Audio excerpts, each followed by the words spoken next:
प्रधानमंत्री नरेंद्र मोदी ने आज कैथल के ओबीसी समाज के रामपाल कश्यप को अपने हाथों से जूते पहनाकर सम्मानित किया है, जिससे पूरे कैथल में खुशी की लहर है और प्रधानमंत्री नरेंद्र मोदी के प्रति एक सम्मान लोगों के दिल में और भी ज्यादा बढ़ गया है।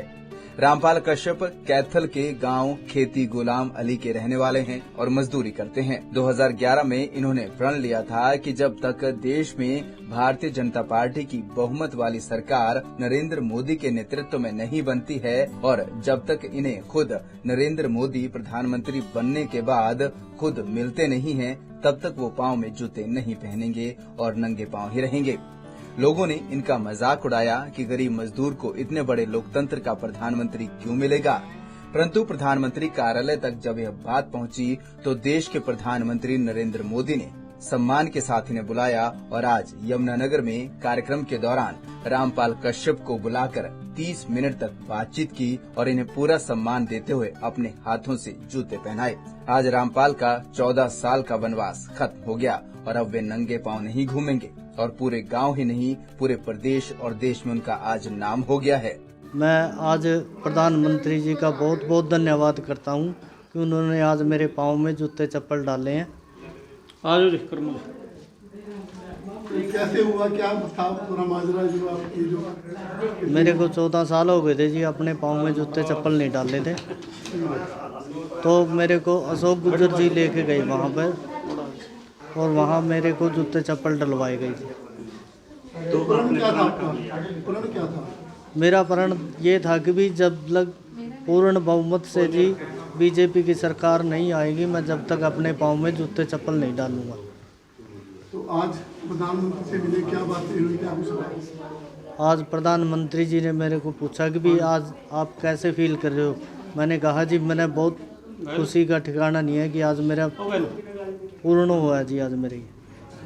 तो काम क्या करते हैं आप? मजदूरी करता हूँ। क्या कहते हैं, क्या कुछ करते हैं, दिनचर्या क्या रहती है? मैं दिहाड़ियों करता हूँ जी, दिहाड़ी करता हूँ जी।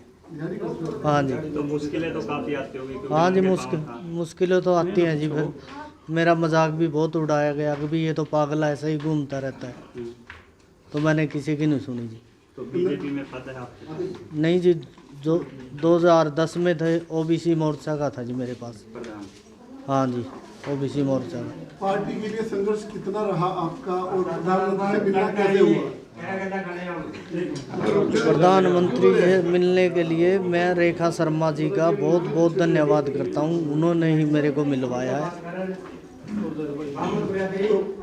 14 साल बाद जूते पहने, वो भी प्रधानमंत्री जी के हाथ से। हाँ जी, कैसा लग रहा है? बहुत बढ़िया लग रहा है जी। आज मेरा खुशी का ठिकाना नहीं, मेरे लिए तो वो प्रधानमंत्री जी भगवान के रूप में ही थे जी। आज मेरे को जो मेरे पाँव में जूते चप्पल डलवाए। तो अभी इन जूतों को कैसे रखोगे?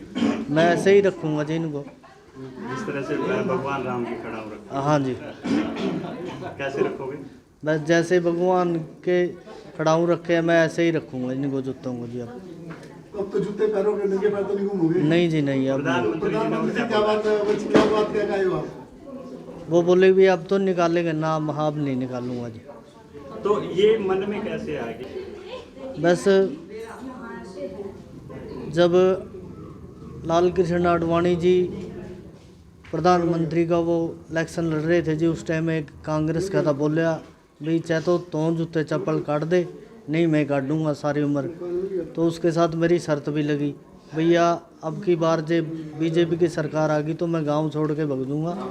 तो वो गया नहीं, मैं उसमें हमारे देश के प्रधानमंत्री जी बन गए और ये इसलिए मैंने ये शपथ ली। कब ली थी ये प्रण? ये 2012 में। 2012। उसके बाद फिर गाँव वालों ने क्या? गांव वाले तो ये कहते थे कि भी पागल है ये, तो कौन मिलाएगा तेरे को प्रधानमंत्री जी से। तो फिर कैसे सब हुआ? ये रेखा शर्मा जी आई जी का, उन्होंने मेरा ये सपना पूरा करवाया। तो आज परिवार में कौन कौन है, क्या करते हैं? मेरे परिवार में 2 लड़के हैं जी, एक लड़की है और बड़े लड़के की शादी हुई है, अभी 6 महीने हुए हैं जी। कोई रोजगार?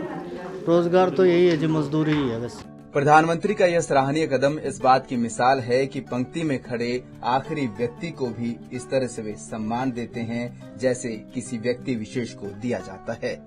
पंजाब केसरी टीवी के लिए कैथल से कांता शर्मा की रिपोर्ट।